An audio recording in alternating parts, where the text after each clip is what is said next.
Assalamualaikum, salam hormat. Anda menyaksikan Pantau Belanjawan 2023 bersama saya Haris Ashraf Hasnan, dan untuk waktu ini kita nak memberi fokus terutamanya berkenaan dengan apabila kita pun telah memasuki pada separuh kedua 2023 ini. Banyak perkara yang perlu kita perincikan terutamanya dalam bentuk pelaksanaan dan belanjawan bagaimana ianya diurus dan fokus-fokus tertentu tak kala kita melihat inflasi teras masih berada pada tahap yang cukup tinggi pada ketika ini ataupun sekitar pada 3.1%. Ini satu perkara yang Dr. Afzal Nizam, penganalisis ekonomi dari ataupun ketua ekonomi dari Bank Muamalat juga menyatakan perkara kebimbangan yang sama berkenaan dengan inflasi teras yang masih lagi tinggi walaupun inflasi keseluruhan berada pada tahap 2.4%. Perdana Menteri yang juga Menteri Kewangan Datuk Seri Anwar Ibrahim juga mahu 60% daripada peruntukan belanjawan 2023 dibelanjakan pada bulan Ogos, dan setakat Jun kalau kita telitikan 188 bilion ringgit ataupun 49% daripada peruntukan belanjawan 2023 telah pun dibelanjakan. Jadi untuk separuh kedua tahun ini, apa yang patut jadi fokus kepada kerajaan? Dr. Mustazah Mansur, Ketua Kluster Mikroekonomi, Pusat Kajian Pembangunan Inklusif dan Lestari SID, Fakulti Ekonomi dan Pengurusan Universiti Kebangsaan Malaysia, bersama dengan saya menerusi Google Meet pada ketika ini. Assalamualaikum Dr. Mustazah. Waalaikumsalam warahmatullahi wabarakatuh. Doktor, pertama sekali kalau kita meneliti apa yang dinyatakan oleh Kementerian Kewangan sebelum ini, kalau kita telitikan separuh tahun sehingga Jun, 49% belanjawan telah pun digunakan, 188 bilion ringgit. Berbaki separuh kedua, nampaknya ianya hampir lebih kurang samalah. Maksudnya 50% telah pun hampir selesai untuk separuh pertama. Separuh kedua ini, apa yang patut dijadikan fokus? Terus kepada soalan kita, apa yang patut dijadikan fokus kerajaan berbaki dalam tempoh 6 bulan ataupun berbaki lebih kurang dalam 5 bulan lah, di mana bulan Julai ini pun nak berakhir, Doktor? Okey, terima kasih kepada Asroni sekali lagi menjemput saya di dalam slot untuk membincangkan tentang ekonomi. Okey, kalau kita lihat dari segi perbelanjaan itu, kita tahu bahawa kita ada belanja pengurus dan juga belanja dari segi bangunan. Okey, apa yang saya nampak di sini ialah pada tempoh hari saya pernah cerita tentang subsidi yang kita belanjakan hampir dalam 70 atau 80 bilion. Sebab itu adalah antara usaha untuk menjaga periuk nasi ataupun apa yang ada di atas meja bagi rakyat. Yang paling penting ialah tentang penurunan harga. Jadi inflasi ini memang sangat-sangat penting lah. Cuma saya di sini ingin kongsikan apa yang kerajaan perlu buat di sini ialah atau perlu fokus ialah kita tahu kita ada 3 jenis inflasi. Okay, inflasi yang kita disebabkan oleh peningkatan kos. Kita tahu bahawa akibat daripada upah minimum dan desakan daripada gaya hidup dan sebagainya menyebabkan majikan terpaksa menawarkan sedikit tinggi dari segi upah dan juga gaji dan juga peningkatan dari segi kos sewa dan sebagainya. Itu adalah inflasi kos. Okay, yang pertama.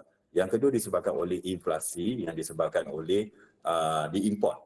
Ini dipanggil inflasi diimport. Jadi inflasi diimport ini tertekan. Pada waktu sekarang tertekan akibat daripada kos tadi pun, inflasi diimport itu pun juga akan menekan kerana mata wang kita pada waktu sejak kebelakangan ini ada sedikit rendah secara relatifnya dengan negara-negara yang kita berdagang. Jadi secara tidak langsung, kos bahan mentah daripada luar negara kita terpaksa membeli dalam kadar yang lebih mahal, dan juga banyak lagi benda yang kita menggunakan perkhidmatan dan sebagainya. Jadi majikan ataupun usahawan yang ada dalam negara ini akan menerima tempiak daripada inflasi tersebut. Jadi kadang-kadang mereka terpaksa transferkan dari segi harga atau pricing yang mereka letak. Itu yang kedua. Yang ketiga, kita ada satu lagi inflasi disebabkan oleh pengguna itu sendiri, iaitu inflasi tarikan permintaan. Kalau dari segi permintaan sebenarnya ada banyak perkara yang kita boleh lihat lah. Okay, mungkin disebabkan oleh mungkin juga warga asing yang datang daripada luar beli barang kita ataupun apa sahaja. Mungkin juga ada golongan-golongan T20 yang lebih tinggi daripada T20 yang mereka mempunyai duit. Jadi mereka jadi tindakan yang baru-baru ni kerajaan usahakan untuk barang mewah dicukaikan dan sebagainya ada satu tindakan yang baik. Tapi apa yang saya ingin tekan di sini ialah kerajaan perlu fokus 3 perkara inflasi ini. Pertama, yang kedua, dia perlu lihat dari segi permintaan dan juga penawaran. Kita ramai yang melihat banyak usaha yang kerajaan usahakan. Contohnya kalau subsidi ada 70 bilion, 30-40 bilion untuk bahan api, okey, dan sebagainya, elektrik dan sebagainya. Apa yang kita nak lihat di sini ialah perlu untuk melihat dari segi permintaan dan penawaran itu sendiri. Okey, saya bagi contohlah. Baru-baru ni kita lihat dari segi subsidi. Okay. Subsidi sebenarnya sangat diperlukan oleh petani, nelayan dan ramai lagi. Jadi pada kajian tim kami pernah buat, kalau kita lihat nelayan memang bergantung sangat dengan subsidi tersebut. Tetapi apa yang kita lihat kadang-kadang ada keterisan, mungkin ada juga orang yang tak layak dapat. Jadi kita nak melihat benda itu perlu dikaji semula dan melihat apakah mekanisme yang terbaru yang perlu mereka atau kerajaan terapkan. Jadi supaya subsidi yang kita salurkan itu pergi kepada orang yang betul-betul layak dan dapat menurunkan harga ikan contohnya ataupun harga barang lain, beras dan sebagainya, akhirnya rakyat dapat merasa nilai harga yang sebenar-benarnya. Bukan mudah kita nak bincang tentang ini, tetapi ada usaha, insya-Allah kita boleh cuba menekankan harga itu dalam keadaan yang mampu milik. Okey, banyak lagi perkara ini boleh dibincangkan. Itu dari segi penawaran. Manakala dari segi permintaan pula. Saya bagi contohlah. Kalau kita ada duit, for sure kita akan beli banyak rumah dan sebagainya. Cuba anda semua lihat. Okey, contohnya harga rumah telah mula naik pada 2009. Bila harga rumah telah naik 2009, bukan disebabkan oleh rakyat kita banyak duit. Mungkin pada waktu itu warga asing banyak duit. Jadi tindakan Bank Negara dan agensi kerajaan pada waktu itu telah menyekat warga asing beli rumah yang mahal, menyekat dari segi pinjaman dan sebagainya. Jadi itu adalah permintaan yang mana kita kawal supaya tidak banyak berbantu pada penawaran, akhirnya inflasi tarikan permintaan itu dapat dikawal. Jadi secara langsungnya saya terus terang cakap kerajaan perlu bersatu bersama, kementerian perlu bersatu bersama. Saya bagi contohlah, kalau program TVET. TVET sebenarnya satu benda yang baik. Banyak negara maju yang berjaya dalam TVET. Tetapi kalau kementerian masing-masing punya TVET masing-masing, bagi saya lah, kena bertolak ansur supaya masing-masing mempunyai matlamat yang sama. Memastikan bahawa TVET itu berjaya. Bukan masing-masing mempunyai TVET yang masing-masing dan akhirnya tidak ada kerjasama antara satu sama lain. Itu antara satu pendapat saya lah daripada pendapat saya. Ya, Arif. Dr. Mustaza, kalau kita menelitikan kepada sebelum kita masuk kepada dasar monetary, kita nak ke dasar fiskal terlebih dahulu, di mana kerajaan kalau nak diikutkan jadual Perdana Menteri esok akan melancarkan ekonomi madani memperkasa rakyat sekitar jam 9 pagi yang akan berlangsung majlisnya di Suruhanjaya Security Malaysia. Ini satu perkara yang diharapkan oleh kerajaan untuk menanti dalam bentuk hala tuju yang akan ditetapkan oleh kerajaan dalam pengurusan ekonominya, belanja macam mana nak tambah duit. Itu satu perkara juga dan itu juga kita nantikan berkenaan dengan apa yang akan diumumkan oleh Perdana Menteri. Berbalik kepada dasar fiskal, subsidi, kita melihat kepada isu subsidi bersasar dan sebagainya. Apa lagi yang boleh dibantu dalam konteks rakyat ini dalam kita nak memastikan bahawa golongan sasar itu merasai menikmati subsidi yang diberikan, terutamanya dalam kita nak menangkis orang tengah, terutamanya isu kalau kita ambil contoh nelayan seperti doktor sebutkan tadi, mungkin dalam bentuk benih, baja pertanian. Ini merupakan subsidi yang perkara-perkara yang sebenarnya yang diharapkan oleh usahawan, peniaga-peniaga kecil, penternak-penternak untuk dapat bantuan daripada kerajaan.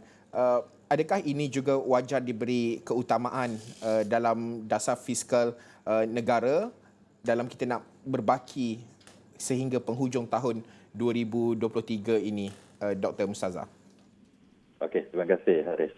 Okey, dasar fiskal untuk mungkin rakyat-rakyat yang masih lagi tidak faham apa itu dasar fiskal dan apa itu dasar monetary. Dasar fiskal ni yang selalunya kerajaan akan umum pada hujung tahun. Iaitu berapa nak belanja, berapa nak dapat hasil, yang mana bila hasil lebih daripada belanja, kita terpaksa meminjam akibat depresi. Okey, jadi apa yang kerajaan buat selama ini, Alhamdulillah saya nampak dia ke arah membantu rakyat. Antaranya ialah subsidi, antaranya program-program yang ada intervention, libat urus dengan rakyat dan sebagainya, turun padang. Itu sangat penting. Sebagai contohlah, kalau saya berada di UKM ni, saya menjaga beberapa peniaga-peniaga dan walaupun kita beri mereka peluang untuk berniaga, kita pun nak lihat mereka senang di dalam campus ini. Akhirnya pelajar-pelajar kami, warga kami dapat merasai harga yang mampu milik, menu siswa rahmah contohnya dan sebagainya. Akhirnya mereka rasa senang, Tetapi dalam masa yang sama, peniaga pun dia nak sesuatu. Apa yang mereka akan dapat, pengecualian dan sebagainya, bantuan dan sebagainya, supaya mereka dapat menawarkan harga yang lebih rendah. Jadi apa yang saya ingin katakan di sini ialah, teruskan program Rahmah. Okey, sebab dulunya sebelum Rahmah kita panggil program Keluarga Malaysia. Sebelum itu Keluarga Malaysia, Satu Malaysia. Jadi program ini sebenarnya kita dah mula beberapa tahun yang lampau, tapi apa yang ditambah baik di segi program Rahmah ialah dia meluaskan lagi barang-barang yang perlu dapat program Rahmah ni, sebab dia dah jadi brand. Okey, untuk pengetahuan semua, kalau kita lihat bila ramai yang menawarkan harga yang rendah, secara automatiknya orang lain pun takkan aku nak tawar harga mahal. Contoh, tadi saya dengar juga tentang Sarawak ni tentang Taska. Okey, betul. Memang betul. Yuran Taska sekarang makin mahal. Kalau zaman saya dulu masa anak saya kecil 300 pun dah rasa mahal. Sekarang 600. Akan datang boleh jadi 1,000. Tetapi macam mana kita nak memastikan bahawa harga itu boleh agak sedikit turun? Mungkin kita kata senang aja kita turunkan harga, orang lain akan ikut. Tidak. Sebab kadang-kadang mereka ada kos-kos yang mereka sempat tanggung. Kalau dalam ekonomi dia panggil kos tetap, sewa dan sebagainya. Kita bagi contohlah. Program Rahmah ni boleh diteruskan lagi, diluaskan lagi, tetapi secara tidak langsung sebenarnya dia boleh membantu harga sedikit tidak naik tetapi tidaklah turun. Dan mungkin turun sedikit. Tapi apa yang kerajaan perlu salurkan di sini ialah teruskan program Rahmah tetapi sedikit bantuan kepada mereka. Kita bagi contohlah, pernah kita buat. Kita bagi moratorium, bagi penjualan sewa dan sebagainya. Kita boleh fikir apa lagi kita boleh bantu pada peniaga-peniaga supaya mereka tak tertekan. Bagi harga nasi RM5 tetapi akhirnya dia punya ikan makin kecil ataupun ikan keli besar ni je. Kita tak nak lah. Kalau ikan keli kita nak dapat yang cukup untuk, tak adalah yang besar sangat. Tetapi sekurang-kurangnya menu itu adalah menu yang betul-betul rakyat buat. Sebagai contoh lah, ada satu pasar raya besar yang kita lihat, kita tahu, maklum ia menawarkan menu Rahmah dan sebagainya. Sebenarnya sebab mereka mampu, sebab mereka ada supply chain yang kuat. Mereka dapat bahan mentah yang harga murah dan sebagainya. Tetapi perlu ada kerjasama antara kerajaan, swasta dan juga NGO. Dan itu saya katakan tadi, kalau kita buat TVET, kalau tak ada bantuan daripada kementerian, kita susah untuk mencapai matlamat itu dengan baik. Begitu juga dengan program Rahmah. Jangan pula KDN Kosta Hidup buat menu Rahmah dia sendiri, KPT buat menu Rahmahnya sendiri. Kalau boleh, semua buat sama-sama. Jangan masing-masing nak buat menu Rahmah sendiri. Kalau boleh buat. Tetapi kita ada satu jawatankuasa penyelarasan yang boleh dipegang. Mungkin kalau PM tidak sempat, mungkin turunkan kepada sesiapa. Contoh pernah buat pada waktu jihad inflasi pada kerajaan yang lepas. Saya nampak ada kesannya. Rakyat rasa seronok sedikit sebab supaya mereka menawarkan program Rahmah itu dengan harapan rakyat dapat rasa. Contohlah, program Rahmah yang bergerak pernah dibuat di Perak. Saya bagi cadangan, tim kami bagi cadangan. Alhamdulillah diterima untuk kerajaan kali ini. Sebab tak semua akan dapat benda yang ditawarkan oleh kerajaan ataupun yang digalakkan oleh kerajaan kalau kita buat kedai itu dekat Putrajaya saja. Contohnya ada satu My Farm Outlet di Putrajaya dan di Kota Baru. Jadi dengan adanya My Farm Outlet yang lebih kecil, contohnya pasar tani dan sebagainya, kita turun lagi kepada rakyat. InsyaAllah. Harga ikan pun lagi rendah. Tak adalah harga ikan kampung sampai RM20 sekilo.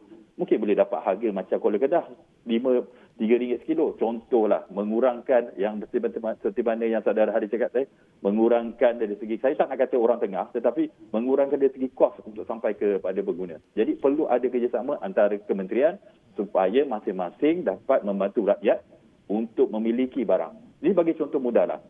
Mata wang kita, kenapa kita agak rendah? Mungkin banyak faktor. Antara faktor dia ialah ramai yang melancong, ramai yang membeli, menunggu untuk pelaburan dan sebagainya. Ada banyak faktor menyebabkan kadar pertukaran asing itu akan naik.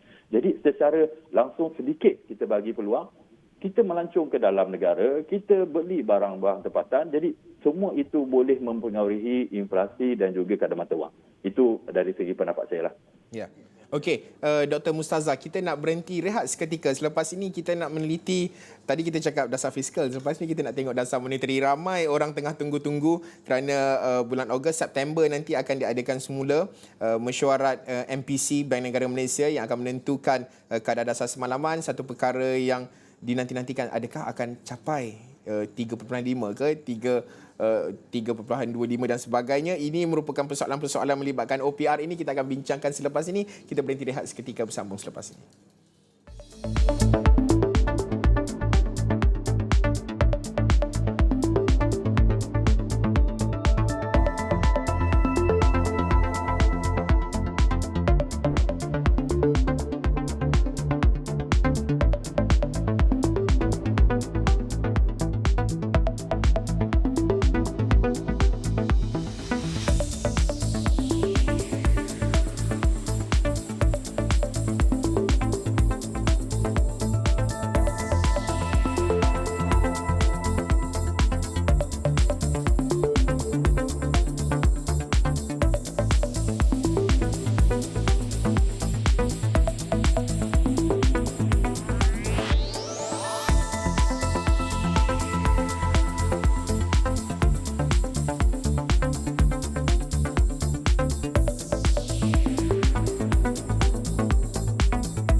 Baik, bertemu kembali dalam Pantau Belanjawan 2023. Kita masih lagi memberi fokus berkenaan dengan apa yang patut dijadikan fokus oleh kerajaan berbaki dalam separuh kedua tahun 2023. Esok Perdana Menteri akan melancarkan ekonomi madani memperkasa rakyat. Apa ceritanya itu kita nantikan esok. Masih lagi bersama saya menerusi Google Meet Dr. Mustazah Mansur, Ketua Kluster Mikroekonomi SID Universiti Kebangsaan Malaysia.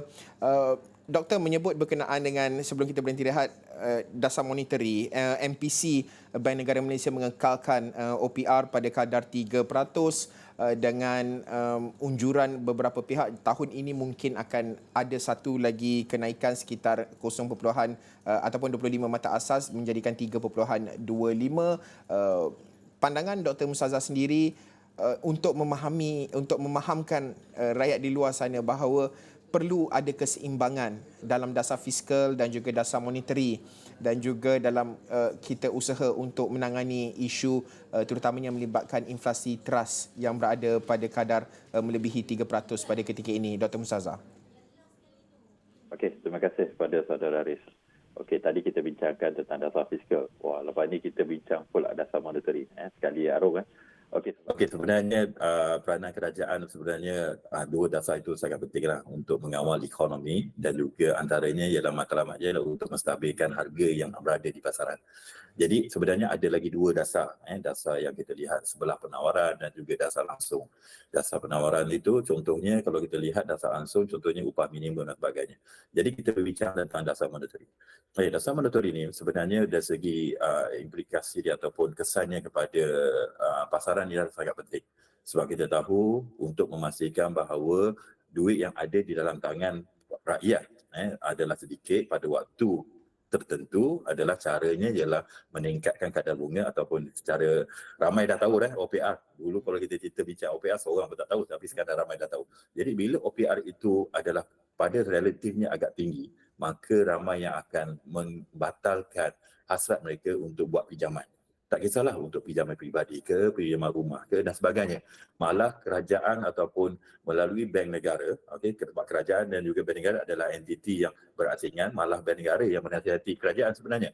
Kalau kita lihat dari segi sini, kalau bila OPR itu dinaikkan, bermaksud mereka cuba untuk menurunkan duit yang ada di dalam pasaran, supaya dalam erti kata lain, supaya rakyat tidak dapat banyak duit di dalam tangan, akhirnya kurang berbelanja, akhirnya inflasi akan sedikit terkawal kerana tidak ada permintaan yang saya nyatakan tadi, inflasi permintaan. Tetapi sebenarnya OPR ini bukan kesannya pada itu sahaja, tetapi juga pada rakyat yang telah pun membuat pinjaman dalam beberapa tahun.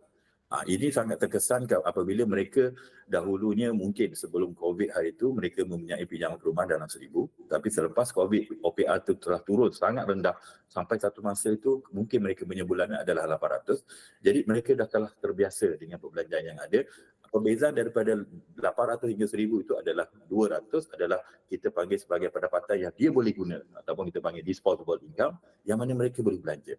Tetapi selepas sahaja berlakunya COVID telah habis, pandemik dan sebagainya, maka pendapatan itu terpaksa ditarik sedikit demi sedikit disebabkan oleh kenaikan OPR tersebut. Okey, saya banyak juga bertanya dengan ahli-ahli bank dan sebagainya. Kita tahu bahawa dia akan kena kepada orang yang akan buat pinjaman dan juga orang yang telah buat pinjaman lama. Sebenarnya mungkin mereka boleh kaji bagaimana kalau kita buat OPR bersasar. Saya tak tahu sama ada kesannya baik atau tidak. Tetapi kalau kita lihat dari sini, orang yang telah buat pinjaman yang dahulu, sebab kita tahu mereka sepatutnya bayar 1,000 dengan OPR yang lama. Tetapi dalam masa yang sama, mereka juga pada waktu ini, mereka perlukan duit itu. Why not kita cuba tangguhkan kenaikan OPR dan sebagainya apabila keadaan itu dalam keadaan reda.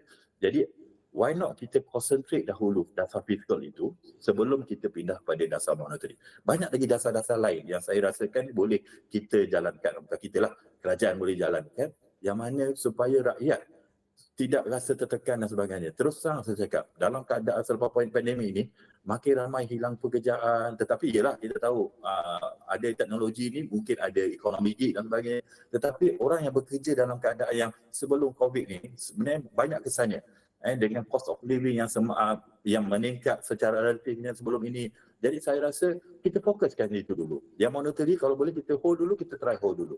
Sebab kita tahu bahawa antara cara nak mengawal inflasi ialah dasar monetary yang mana meningkatkan OPR dan sebagainya. Sebenarnya tool untuk bank negara ada banyak. Kita tahu dia ada risbah riba dan sebagainya, mata wang dan sebagainya. Kalau OPR itu adalah satu senjata yang kita rasakan perlu, why not kita transfer dahulu dasar fiskal ataupun dasar-dasar yang lain supaya kita dapat mengawal inflasi itu bukan hanya bergantung kepada OPR. Itu pendapat saya. Ya, Dr. Mustazah, kita ada berbaki lebih kurang dalam 5 minit perbincangan kita ini, 4-5 minit ini.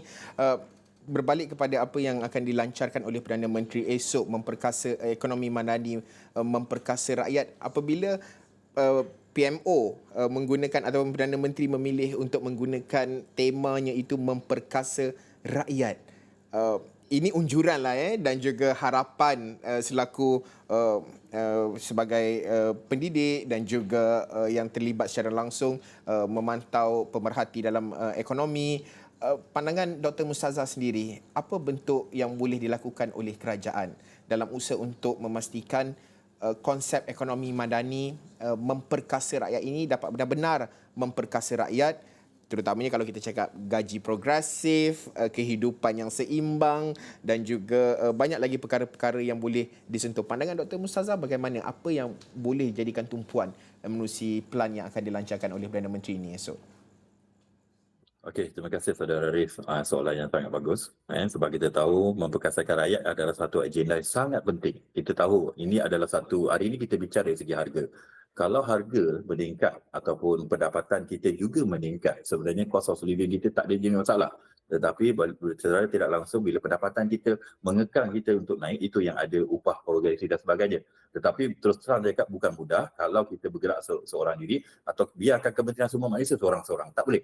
Kita kena ada kerjasama antara Kementerian Sumber Malaysia, Kementerian Belia dan Sukan, banyak lagi kementerian KBDN, Hak Sara Hidup dan sebagainya. Sebenarnya kita kena duduk bersama, dan satu lagi ialah pastikan setiap dasar yang kita buat kena ada libat urus.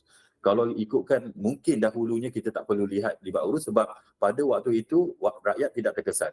Sebelum pada waktu 1997 ekonomi berlaku dengan baik sahaja, tidak ada masalah pun, biarkan apa buat apa saja, berniaga semua boleh.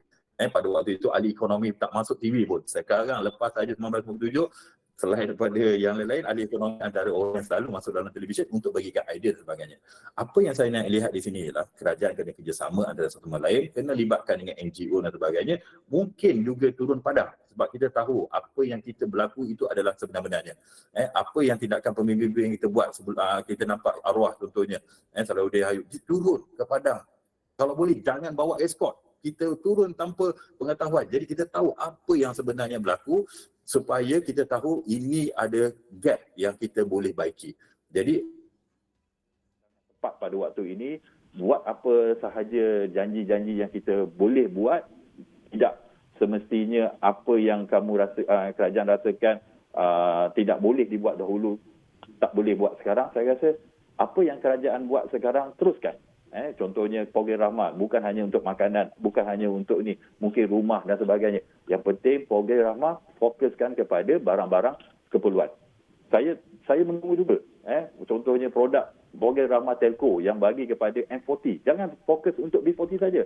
M40 pun terkesan. Malah mungkin T20. Okey, T20 ialah kalau boleh adalah dia punya portionnya. Tak adalah sampai diskaun sama dengan M40 dan T20 sebab syarikat-syarikat telco sebenarnya dah untung banyaklah pada waktu pandemik, waktu COVID. Sebenarnya mereka dah boleh sedikit contribution kepada rakyat dan pastikan bagi harga yang baik milik dan sebagainya, dapat memberi pendapatan boleh guna sedikit untuk rakyat berbelanja. Itu pendapat saya.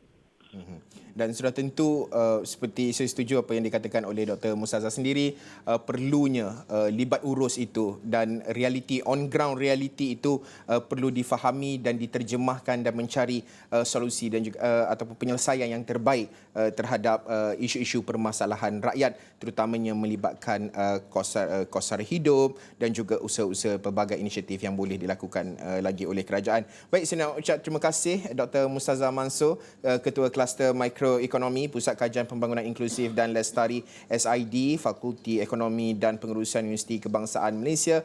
Dan sudah tentu itu pandangan beliau dan anda juga boleh kongsikan pandangan anda kepada kami, dan esok kami di Niaga Awani, Esro Awani secara keseluruhannya akan membawakan pelancaran ekonomi madani memperkasa rakyat oleh Perdana Menteri Datuk Seri Anwar Ibrahim bermula jam 9 pagi. Teruskan bersama dengan Esro Awani. Sekian sahaja Pantau Belanjawan 2023 untuk waktu ini. Saya Haris Ashraf Hasnan. Assalamualaikum dan salam hormat.